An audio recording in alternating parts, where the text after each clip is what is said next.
Adoatv, bringing good things to life.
Evening. It's a beautiful Tuesday and grateful to God for the life that He has given us. Welcome to PM Ghana here on Adoatv Television.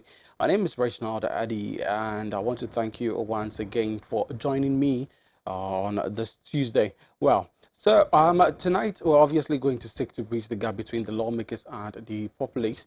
And what we are going to be looking into tonight is basically about what has been trending since last week, even up until yesterday.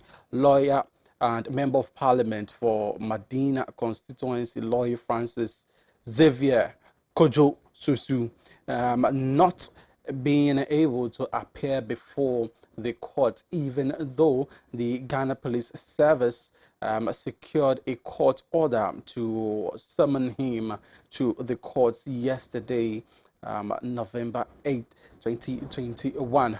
Now, it was in the early or opening of the court session that the representative for the Ghana Police Service indicated that they had received a letter from the Speaker of Parliament indicating that lawyer Francis Xavier Susu could not appear in Parliament as a result of the Speaker, having sent the Member of Parliament out of the country on parliamentary errands or parliamentary duties. Now, the case has subsequently been adjourned to a week later. Now, many have expressed the concerns and their worries about the nature of the back and forth between the members of parliament and the parliamentary arm or the parliamentarians and the Ghana Police Service. They have expressed some positive and negative concerns as well. We've also experienced some warnings and advices from his colleague lawyers, talking about a member of parliament for Medina constituency. Many are also throwing their concerns on the Speaker of Parliament. Now, if you would refresh our memories on this matter, in the initial moments, the Speaker of Parliament indicated that he could not release Member of Parliament for Medina constituency, Francis Xavier Susu, for interrogation whatsoever by the Ghana Police Service. He also advised that they follow due process. Now, the Ghana Police Service secured that court order to summon the Member of Parliament into court, and yet again, the Speaker has said that he has sent a person who the court has summoned to parliamentary errands. Now, this is where we see a vivid play of separation of powers, at which point does one's power end and at which point does one's power begin. I'm talking about the three arms of government, and in this regard, the legislative arm and the judiciary. So we will look into it and find out who is in contempt of which arm. We'll be speaking to lawyer John Agbute. He's a legal practitioner. Now, another concern or another matter that we'll be discussing or trying to look at this evening, I don't know about you, but I was a fan of social studies when I was in the junior high school and the senior high school. Social studies is one of those subjects that were put into the GES curricula right from 1987. The GES curricula 1987 educational reforms. It was in there, and they had to train teachers specifically ever since it was introduced to train these students to teach students in social studies. Now, social studies and its benefits are diverse. It inculcates a whole lot of topics, broad topics amongst other things.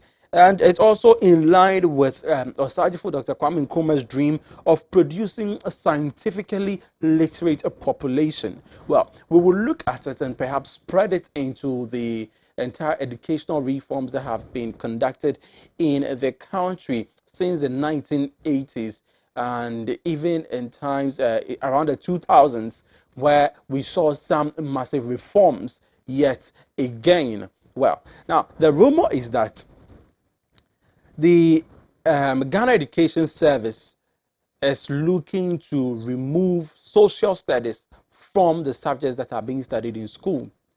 This is coming from the NCC, the director of the NCCE. And in response to that, the chairman of NACA, that is the National Council for Curriculum and Assessment, and Professor Kwame Osei-Kwarteng, says that social studies has not been taken out of the subjects, and there is no way it will be taken out of these subjects. Now, he also indicates that the NCCE director may have been misinformed before informing the public in an address that they Social Studies Association or Social Studies Association, something like that, had held on Sunday. We will find out if indeed there are plans to eliminate social studies and what repercussions it may have on our society, on individuals, and even the entire curricula that is being meted out in the junior high school and the senior high school levels. We'll be speaking to some educationists on this matter. So do grab a seat, grab an ice cold drink, if you may, and join me in the conversation. Perhaps in the course of the conversation, we'll open the phone lines as well. However, you can always share your concerns with us on Facebook, Adoatv GH, Adoatv Ghana, where we are streaming, in Adoa_GH on YouTube, where we are also streaming and live. Do stay tuned. This is PM Ghana. When I come back, you and my guests will help me as we have this conversation together. Don't go anywhere.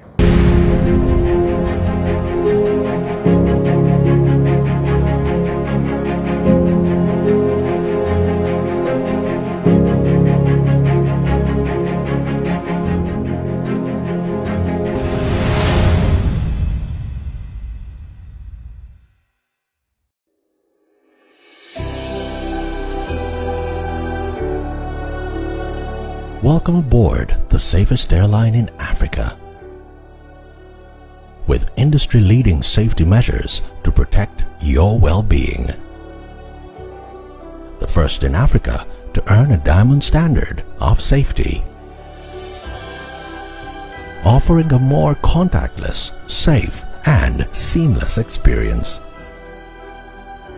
Delivered with a smile by Africa's first fully vaccinated crew.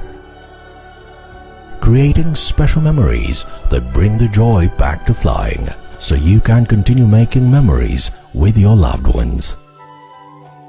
Book your flight with Rwandair today. Rwandair, the safest airline in Africa. Rwandair, fly the dream of Africa.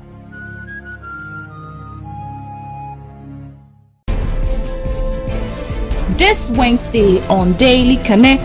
2016, I started thinking about relocating to Ghana because I had a desire to come back and help.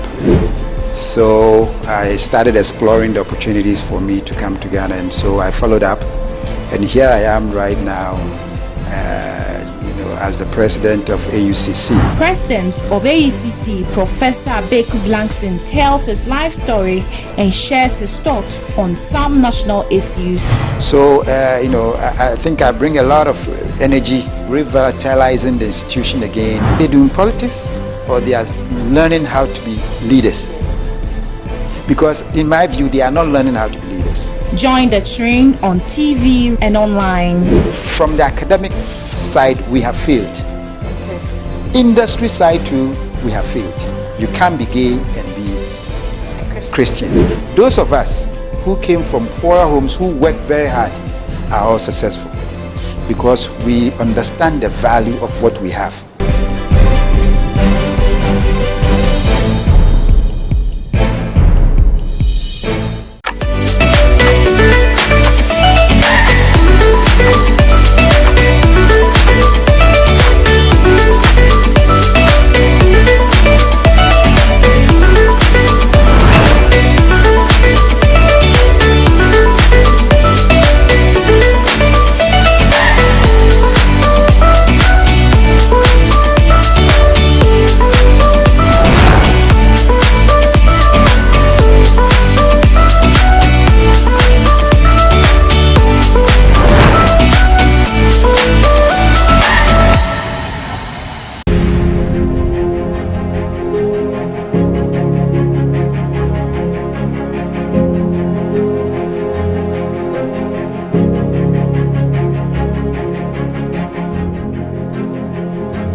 You for staying with us and welcome back from the break. Now, the Ghana Education Service 1987 Educational Reform Program (ERP) changed educational content at the basic level to be relevant to individuals and societal needs. Social studies became one of those subjects, and it was quite necessary that they looked into, making sure that students who wanted to study this amongst other subjects had the access and privilege to. Well, we've heard from the chairperson of the National Commission on Civic Education, Madam Josephine Nkrumah, who was speaking at the Social Studies National Conference at the University of Education, Winneba, indicated that it would be unthinkable to remove social studies from the SHS syllabus. We'll be speaking to our guests on that very matter. However, Member of Parliament for Medina constituency, lawyer Honorable Francis Xavier Susu, had conducted a demonstration together with some of his constituents into expressing their displeasure about the nature and the state of roads in the constituency. Now, some properties were destroyed as a result of the demonstration, a deliberate attempt, it is alleged.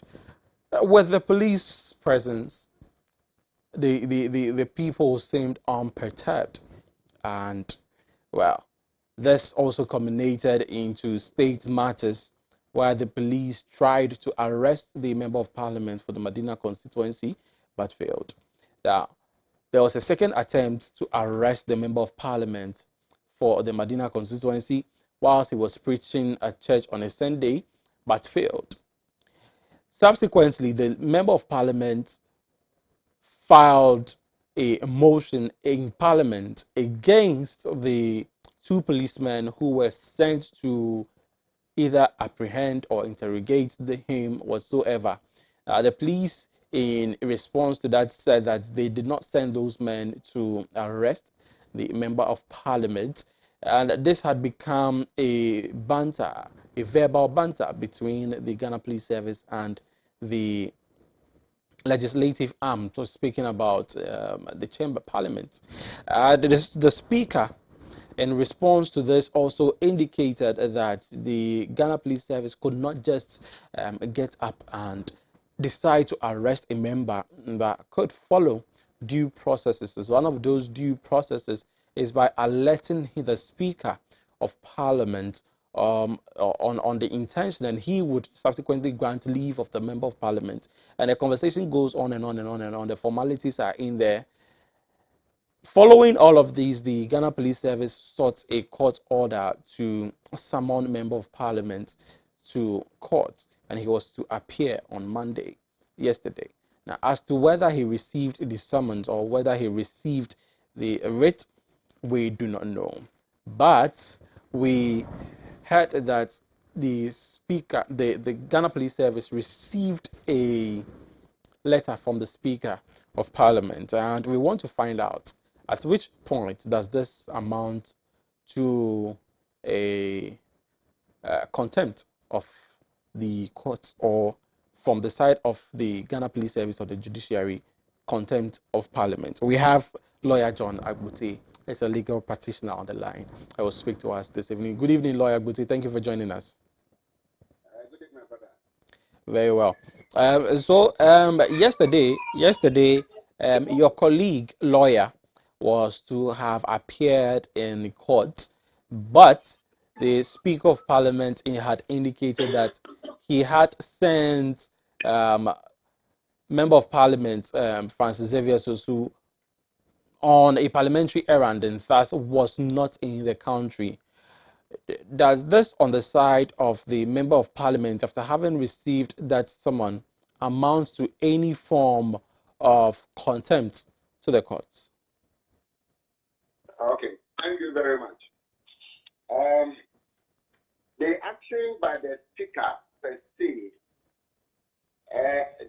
cannot be in contempt of court. The constitution is clear on the immunities of the members of Parliament. Right. If the summary of it is that when a member of Parliament is on duty or is delivering a service or in the process of doing his parliamentary duty, the law cannot hold him. You cannot stop him. You cannot arrest him. You cannot do anything to truncate the process of the duties that is undergoing for the nation. That is clear. So, in the Speaker's answer to court is that he has sent the honorable member on an errand. What it means is that he is in the process of delivering or doing a duty in line of his parliamentary duty. So that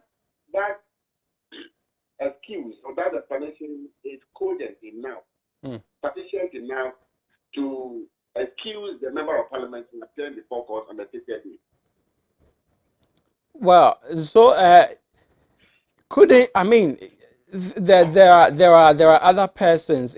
I don't know what duty, but couldn't there have been other persons that the Speaker could appoint to deal with such matters if it were a committee, which we know that the Member of Parliament for Medina is on, the Legal Affairs Committee and the Appointments Committee. The other members in the committee thereof, couldn't they have performed this function now that the Member of Parliament is needed to aid in coming to the end of a matter of security? There is one thing that must be clear.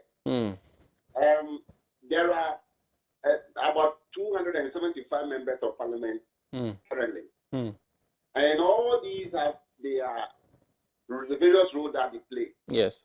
This occurrence of a purported, or let's say a crime that is purported to have been committed by the Member of Parliament has not been something that has been planned. In any case, we all know that the duties and the work of Parliament is planned ahead of time.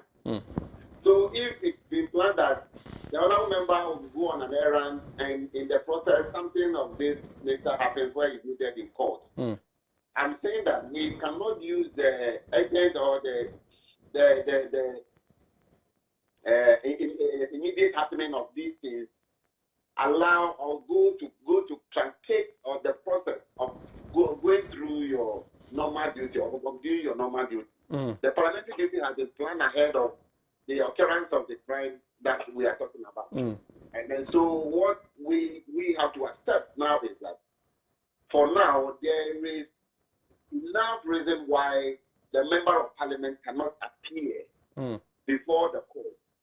And the court, in so doing, are compelled to understand and also make provisions for that. You see, there is one thing: crime does not expire.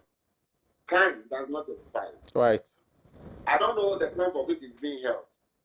Whether he's being held by the Public Order Act for leading a demonstration, or he's being held for causing distraction to specific properties that belong to various members of the public. I cannot say. But if it depends on the charges. If the charge is about destruction of property, and the member of parliament is being sought for destruction of property when he was not seen destroying anything or anything, then that one, there's nothing like vicarious liability in crime. Right.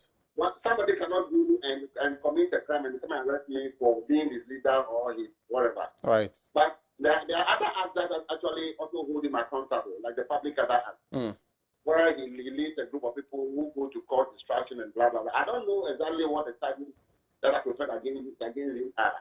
But what I'm saying is that once it's a crime that is being started to have been committed by the member of parliament, he cannot run away from it. If today he is on an errand, he cannot be on an errand throughout the 4-year term, or even if he's going to be on an errand throughout the 4-year term. That year will surely come. And for crime does not expire. Right. So that one, we should once the process of going to court is to seek justice through prosecution, but not persecution. We don't have to persecute people by taking them, trying to get them to court and get them in prison at all costs. That's one amount to persecution. But if we have to persecute people, then we must have the needed patience, the needed time, and follow due processes to bring the trial process to a conclusive end. Whatever the findings are, that one will all be at home that due processes have been followed and there has been prosecution, but not persecution. Right.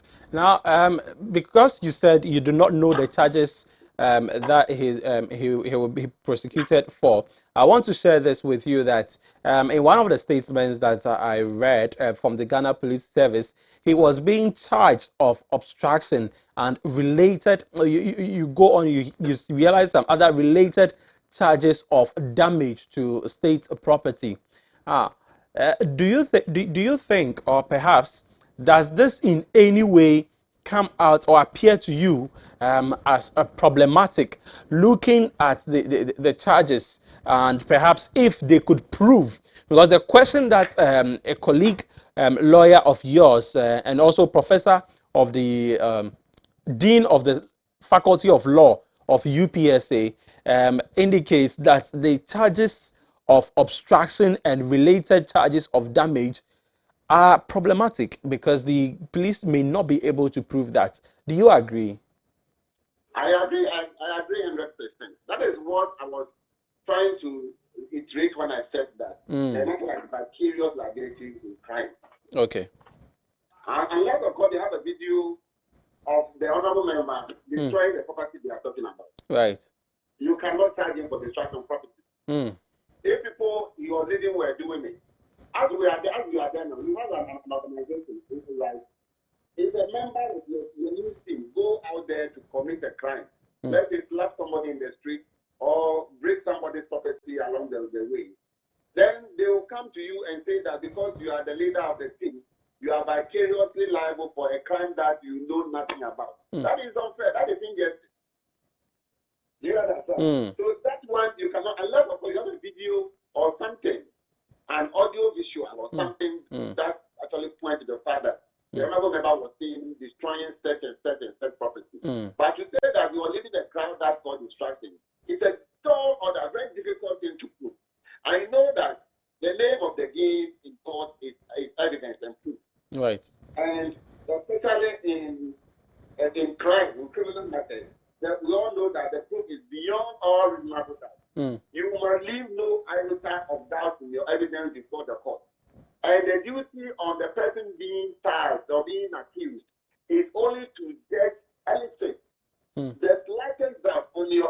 then that throws the case over.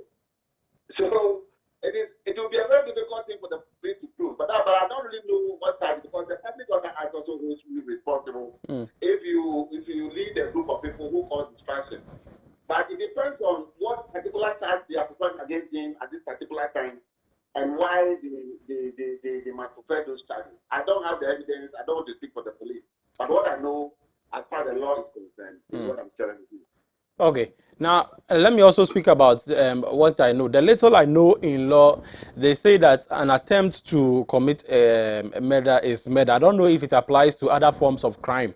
But in a video circulating on social media, we saw the member of parliament speaking to, I don't know, maybe friends or family, but he was speaking to some people, and he indicated that they were going to block the roads and do some of the things that was seen in the demonstration. Could this implicate him in any way? The attempt here will not be very much appropriate. If there's a video of him telling people that they are going to block the road, they are going to do this, then the first charge are not going to be the consultant for the police. But the best charge against him for that video, for that evidence, should be abetment. Okay. Now, could that be used? Sorry about that. Could that be used? I mean, if he's found to have abetted in those offenses, could that implicate him? Of course, that can implicate him. You know, abetment. You know this, and I think it's an implicit offense. But sometimes it stands on its own, and abetment is the same. Abetment can stand on its own, aside from the fact that it's an implicit offense that arises from the multiplicity of events that lead to the commission of the act. So if you are found guilty of abetment, what it means is that the preferred punitive measures or sentences could be meted out to you on that side of abetment. Hello? Lawyer Agbuti? Yes. Okay. Okay. I thought I was losing you. Now I want to find out from you. Is the member of parliament obliged to appear in court in any way, even perhaps after he returns from that parliamentary errand or duty? Yes, he is bound to appear before parliament. He can only not be quick to go to court in the process of doing his job or work in parliament, or Right. work speaking in parliament or doing anything. But you see, that is why there was an attempt over the weekend to get him arrested, because it is assumed that over the parliament was not sitting, and that he could not say that he was on his way to parliament or he was discharging his parliamentary duty. But sometimes the duty that you may need to discharge may carry you throughout the weekend.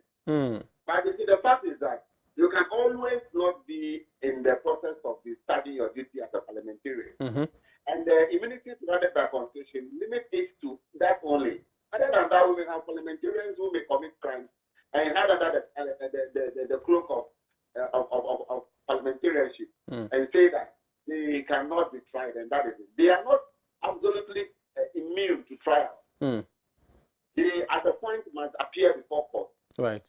If especially crime is committed. So if he is back from his errand, he will be obliged to appear before court. Well, hasn't it become so dicey? You know, when you mention immunity to arrest or whatsoever, that members of parliament, I mean, once MPs would continuously be MPs unless they are, you know, voted out of power. Now, in the exercise of their duties as members of parliament, like you say, some of the duties may extend through the weekend. Was it wrong for the Ghana Police Service to have attempted arresting him at church?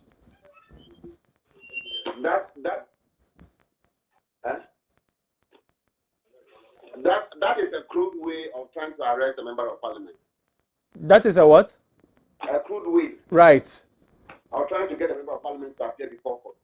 Because you see, the issue of arrest and bail and trial itself is for the accused person to appear before court. The essential matter is appearance before court. And if the person is somebody you can easily treat through official means, or you can easily invite through other means, there's no need to go and use a random style of arresting that person.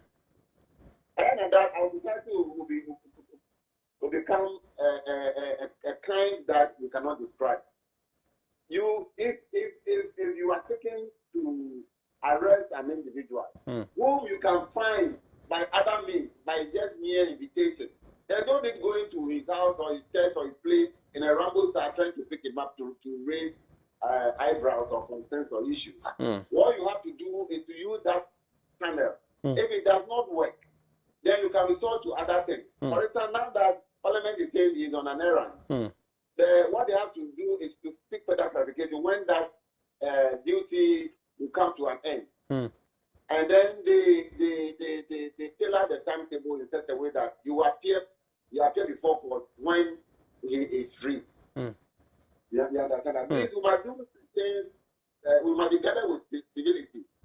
Things in a way that will not bring paramilitary force into the society where rights of people will be encroached upon unnecessarily. Right. So, yes, I think that taking him in the church over the weekend to arrest him for an offense when you know that he's a member of parliament for a whole constituency that runs into tens of thousands of people that he leads, it's not the best.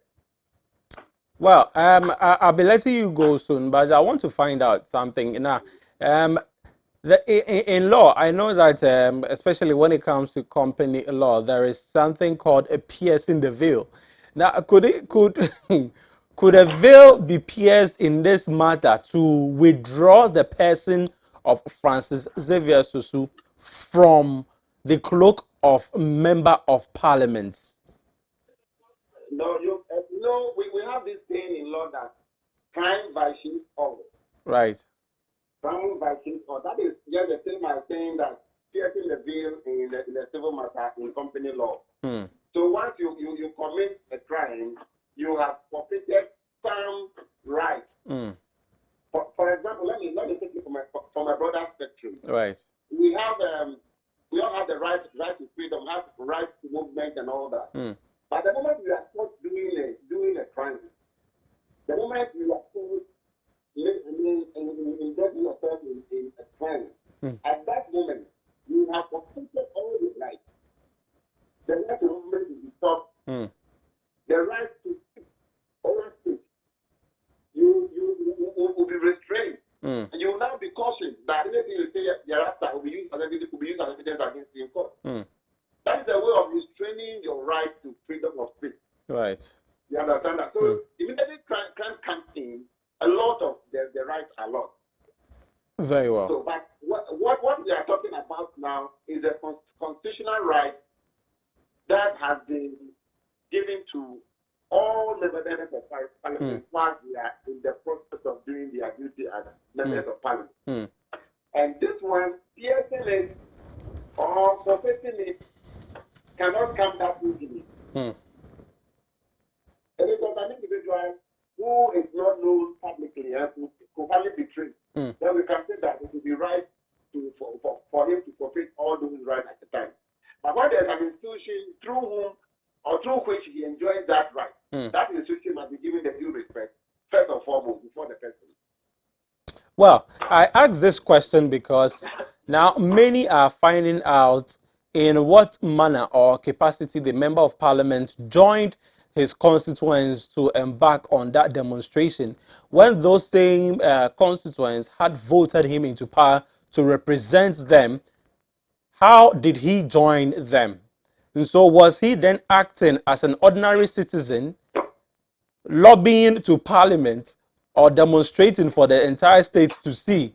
Or was he acting as a member of parliament, leading his people as a symbol of leadership? It is an issue of balance. He is a member of parliament for a community or for a constituency. they have concerns. A group of the members of the community or the constituency have concerns that they want to address. He stands in between two different areas now to lead a demonstration against certain displeasures of the people. And then also he has a duty as a member of parliament to ensure that other innocent people's properties are not destroyed. These are two things. Right. So if you have the right to lead a demonstration and have the duty to ensure that the properties of his constituents are not destroyed unnecessarily, then he should have been a bit more circumspect in leading such a demonstration. Right. And that is why the police would have been very, very right if they were strict in picking him up at the time the crime was committed while the demonstration was ongoing. Right. That one, nobody would have anything to say about it. Because he was leading a demonstration that was perpetuating crime right under his nose. When he knew that he had a duty as a member of parliament to protect properties and other things of the people in his constituency who are innocent and who, through no fault of theirs, have caused the displeasure or have incurred the displeasure for which the people are demonstrating. If I live within the constituency and my car is passing by and the demonstrators vandalizing, I'm an innocent person who has contributed nothing to the concerns that the people have. So that is the dilemma he was in, and so his actions should have been more circumspect than to lead yet a group of hoodlums who will visit mayhem on people and their property. So I don't think that the issue here is as whether or not crime has been committed. For crimes, it's clear crime has been committed. But who commits the crime and who should be arrested and charged for it and who must be invited? These are the areas that we are trying to fish out now. And we are saying that being a member of parliament, leading a demonstration to cause distraction to innocent people's property, months of a black and white thing, and where he is answerable, he must be brought to come and answer. Well, now finally, would you consider the partaking in the demonstration, a conduct of recklessness or perhaps irresponsibility?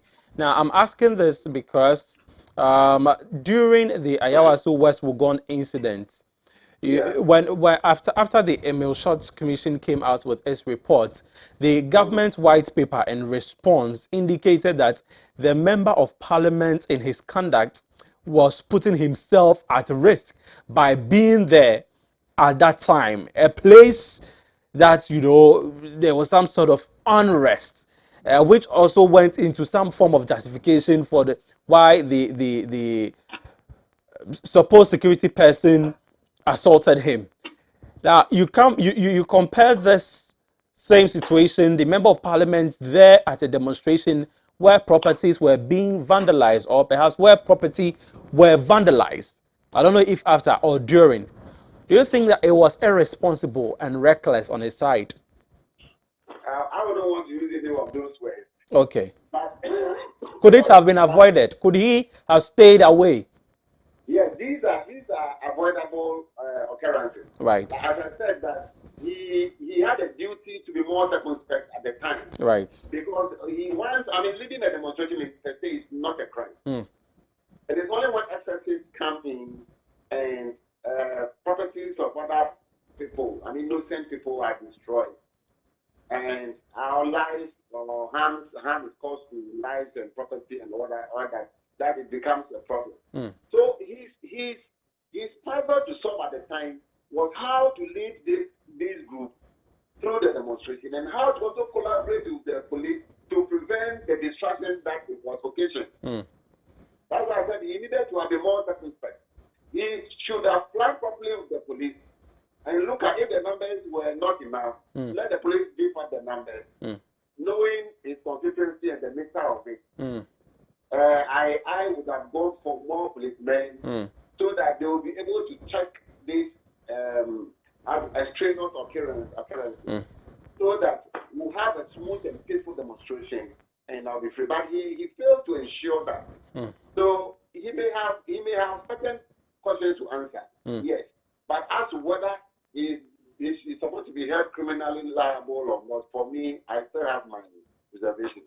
Very well. Well, Counsel, thank you very much. And let's hold on with the reservation. Let's see what happens after the session occurs, and then we'll see how to take the conversation from there. We are grateful for your time, Lawyer John Aguti. Thank you very much. All right, so that was Lawyer John Aguti. I promise you I'll be having a conversation with a legal practitioner, and he is, of course, a legal practitioner. He's a colleague lawyer of the lawyer and member of parliament, embattled member of parliament, lawyer, Honorable Francis Xavier Susu, who is currently on parliamentary errands and couldn't attend a court session that he was summoned to yesterday. If you listen to the lawyer John Aguti, what seems to appear here is that there may not be a clear stance of prosecuting the member of parliament, as he also indicates what would be the proof that he was indeed involved. So he mentions that who is to be prosecuted and when should the prosecution happen. So we will wait, as the matter has been currently adjourned. We will wait until the sitting occurs, and then we will look at how things turn out and if indeed the law has been smooth in dealing with the member of parliament. We'll wrap up on this conversation whilst we whilst the adjourned session is pending, and whilst we also wait for that one. Now, we will look at GES and the alleged taking out of social studies from the educational curriculum. We're speaking to some educationists on PM Ghana. Don't go anywhere. We'll be right back after this break.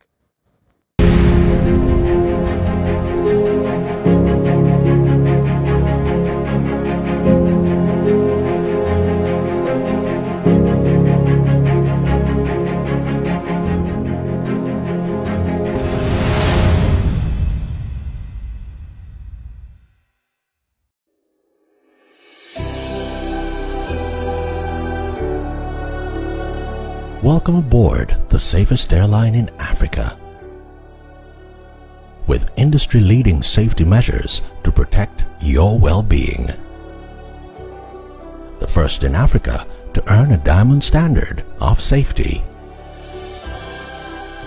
Offering a more contactless, safe, and seamless experience. Delivered with a smile by Africa's first fully vaccinated crew. Creating special memories that bring the joy back to flying, so you can continue making memories with your loved ones. Book your flight with RwandAir today. RwandAir, the safest airline in Africa. RwandAir, fly the dream of Africa.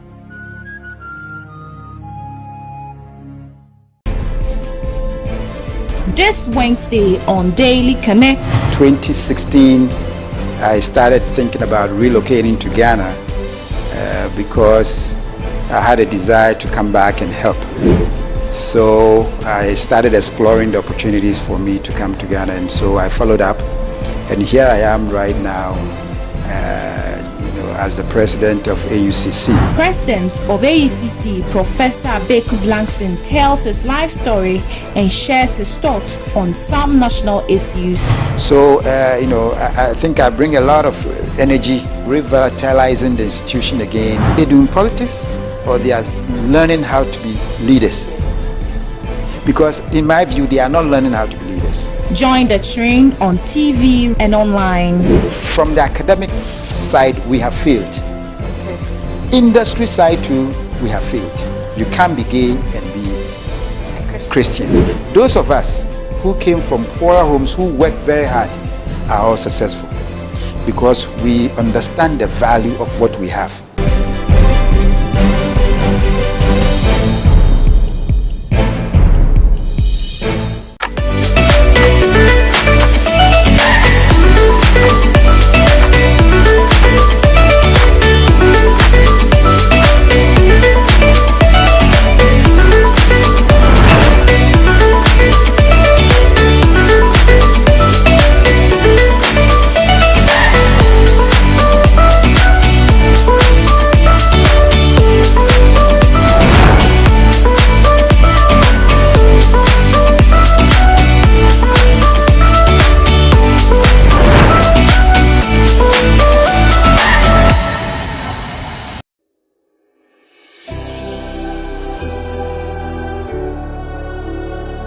Welcome aboard the safest airline in Africa. With industry-leading safety measures to protect your well-being. The first in Africa to earn a diamond standard of safety. Offering a more contactless, safe, and seamless experience. Delivered with a smile by Africa's first fully vaccinated crew. Creating special memories that bring the joy back to flying, so you can continue making memories with your loved ones. Book your flight with Rwandair today. Rwandair, the safest airline in Africa. Rwandair, fly the dream of Africa.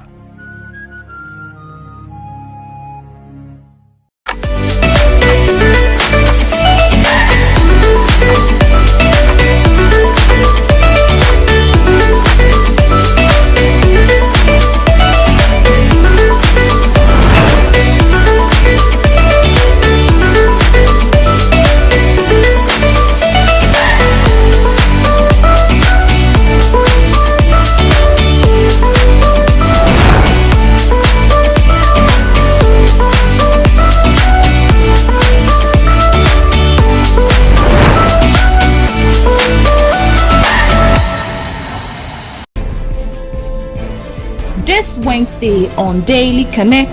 2016, I started thinking about relocating to Ghana because I had a desire to come back and help. So I started exploring the opportunities for me to come to Ghana, and so I followed up, and here I am right now as the president of AUCC. President of AUCC, Professor Abeku Blankson, tells his life story and shares his thoughts on some national issues. So, I think I bring a lot of energy, revitalizing the institution again. They're doing politics, or they are learning how to be leaders. Because in my view, they are not learning how to be leaders. Join the train on TV and online. From the academic side, we have failed. Okay. Industry side too, we have failed. You can't be gay and be Christian. Those of us who came from poorer homes, who worked very hard, are all successful because we understand the value of what we have.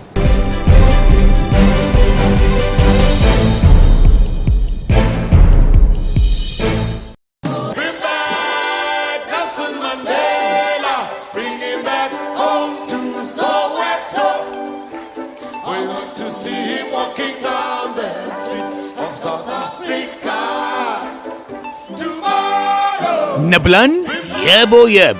Ladies and gentlemen, may I have your attention for the Adoatv pre-Xmas stall in South Africa. The Hotel Sky Group of South Africa, in partnership with Adoatv Television in collaboration with the South African High Commission in Ghana and the South African Airlines, brings to you the pre-Xmas special tourism and business trip to South Africa this December. Yes, come December. Don't miss out on this great opportunity to tour the iconic Soweto, the Apartheid Museum, the famous Lion Spa, as well as the Namboneg City, and enjoy your Christmas shopping from the iconic Sandton City Mall at the Nelson Mandela Square from the 1st to the 12th of December 2021. Only at a cool $1,600 US for singles and $2,500 US sharing. Amounts include a 10-day night stay at a plush Hotel Sky in Sandton, a 5-star hotel which comes with breakfast and dinner, return air tickets with South Africa Airlines, transportation and gate fee to selected tourist sites, and many more. Waste no time. Call us on 0243 01 6000. Register and join this wonderful special Adoatv pre-Christmas trip to South Africa. Let's end the year in a grand style. Sharp. I feel with you. Bronya beye the brutal. I feel ne bronya eba ngondi enche eba so eba ngotomotsami. Please note, amount excludes visa application fee and mandatory COVID-19 testing fee. Essay, Johannesburg, Sandton, here we go.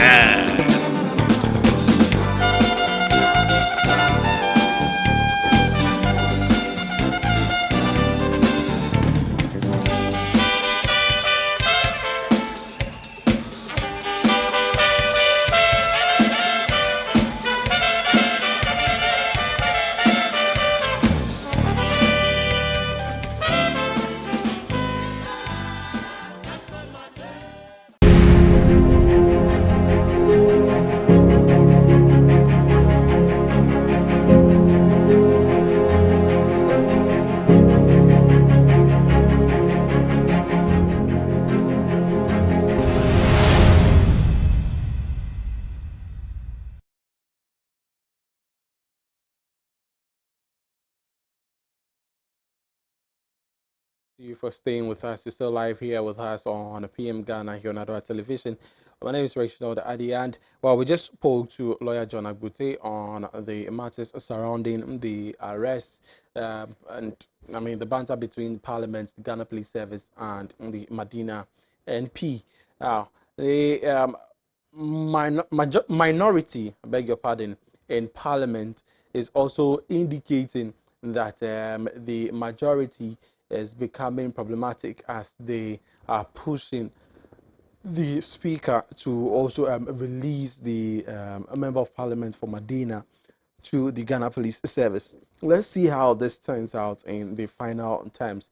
Now, I indicated that we were going to speak to some educationists about the alleged removal of social studies from the curricula. Now, social studies is a subject that encompasses, is inclusive, exclusive, encompasses a lot of fields of study. Its benefits are immense and uncountable. In the SAM era, social studies has been proposed to be added to the elective subjects, that is the maths, sciences, and English in schools. This is as a result of its importance, which cannot be downplayed.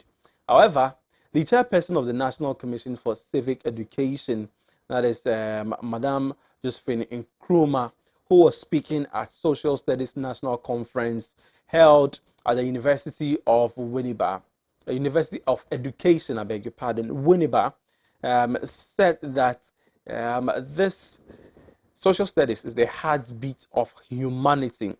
She also stated that taking social studies out of the curriculum would further break down the country, which would be indeed catastrophic.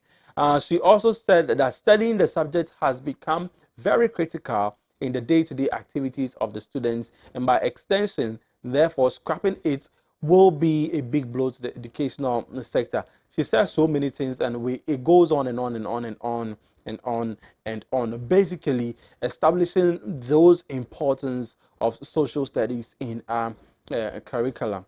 And we cannot do away with social studies, whether you like it or yes.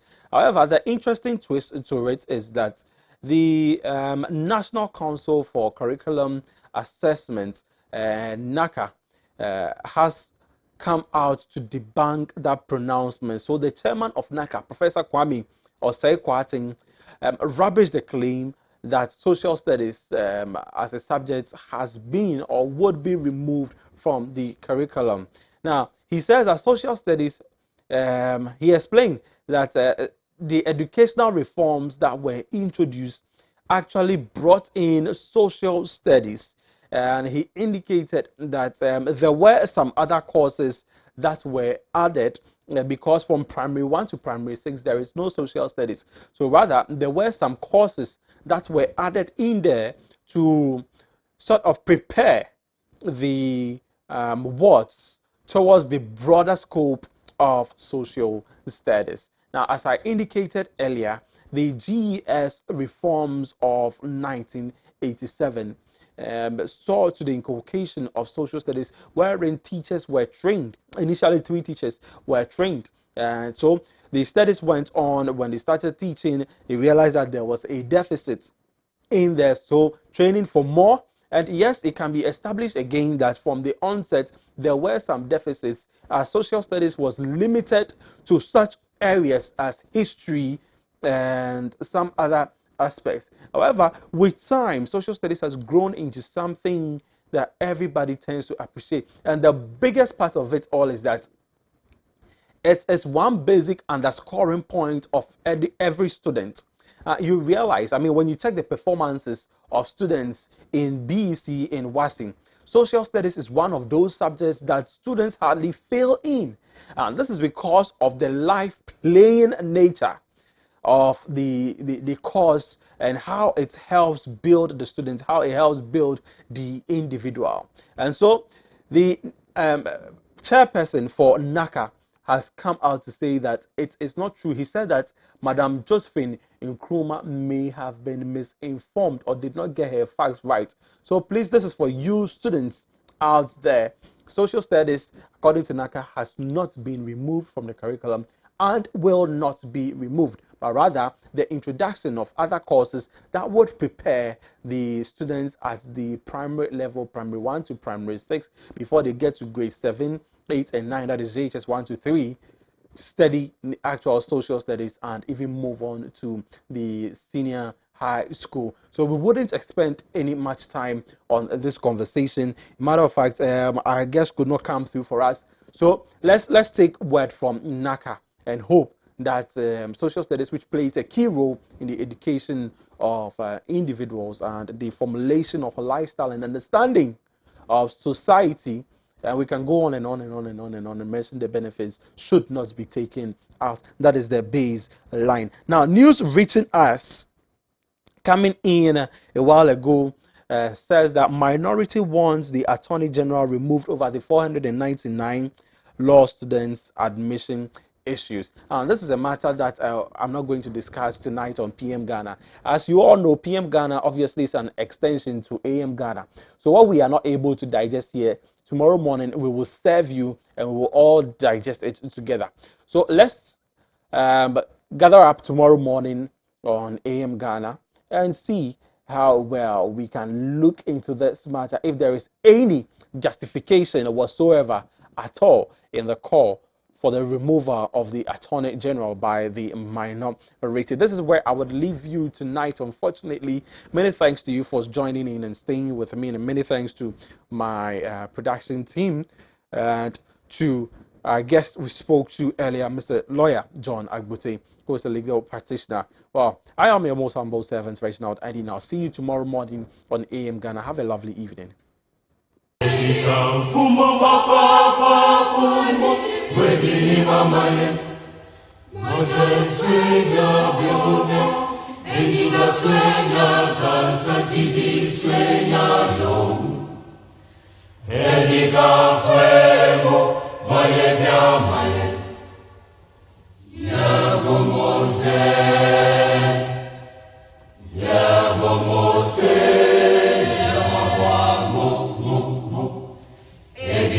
Mo, mo, mo, mo, osa beri mo, mo, mo.